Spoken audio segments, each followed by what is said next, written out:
After the Asaba massacre, Senator Nwoko recalled that they were told as children never to admit they were Igbo whenever they saw Nigerian soldiers. He said this was the reality many families faced after the tragic incident that claimed several innocent lives. According to him, the trauma of that period left deep scars, not only on the land, but also in the hearts of the people. Many families lost loved ones, and generations grew up with fear and silence surrounding their true identity. Nwoko explained that this painful history is part of why the creation of Anioma State has become a moral and emotional necessity. He said it is time for the people of Delta North, who shares historical and cultural ties with the Igbos, to have a state of their own, one that gives them a sense of belonging and equality within the Nigerian Federation. The senator emphasized that the people of Anioma have contributed greatly to the nation's progress, producing professionals, entrepreneurs, and public servants who continue to make Nigeria proud. Yet, despite their contributions, they still feel politically and economically marginalized. He said creating Anioma State would not only correct a long-standing injustice, but also help bring peace and balance to the Southeast and South-South regions. It would give voice to a people who have long been caught between two regions but fully belong to both. Please, let's watch the video. Our people. 9 local government areas in that senatorial district. And we are almost completely Igbos. Of course, there are arguments about some areas, some people have come from Igala or come from Benin. But the fact is that, according to Delta State gazetted laws, there are only 5 ethnic groups in Delta. The Yorubas, the Igbos, the Ejos, the Shekiris, and the Isokos.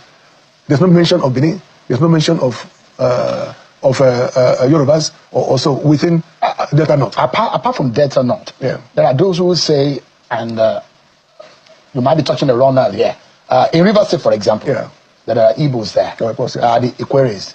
Opobos. Or the Opobos. They're everywhere. Igbos are everywhere. Igbos actually. So, for example, are you hoping that they will join the Anioma State, or Anioma State is going to solely from your proposition and the literature that they have put forward, is going to be solely from the 9 local government areas of Delta North? Look, initially, my bill was centered around the 9 local government areas of Delta North. And however, a lot has happened since then. But if you look at the explanatory note to my bill, it talks about the Anioma State to become the 6th state of the Southeast, the 37th state of the country. Does the Southeast, so the 5 states in the Southeast see you as Igbo? Of course, yes. And I've heard, of course, I don't speak much of Igbo, look, but I've heard I can tell you, look, the 45 Igbos of the Anioma. No. Every language has dialects. Every language, even Yoruba, is from Lagos to Oyo to... Even the Enugu Igbo is different from the Abia Igbo, is different from the Onitsha Igbo. Yes. But we are all Igbos. Anioma is historically an Igbo enclave. And there's no doubt about that. From our names to our language, to our culture, our tradition, our food, everything is Igbo. You know, and we have always identified ourselves as Igbos. Of course, there were 2 reasons why, for so many, almost like centuries, we were kept at the back burner, kind of confined to Western Nigeria, and why most people from, or some people from my area, seem to have gotten to the point where they were not sure whether they were Igbos or not Igbos. But majority of us understand who we are and understand where we've come from. And let me just explain what I mean. There are, during the war, the Civil War, most people, we had the Asaba Massacre.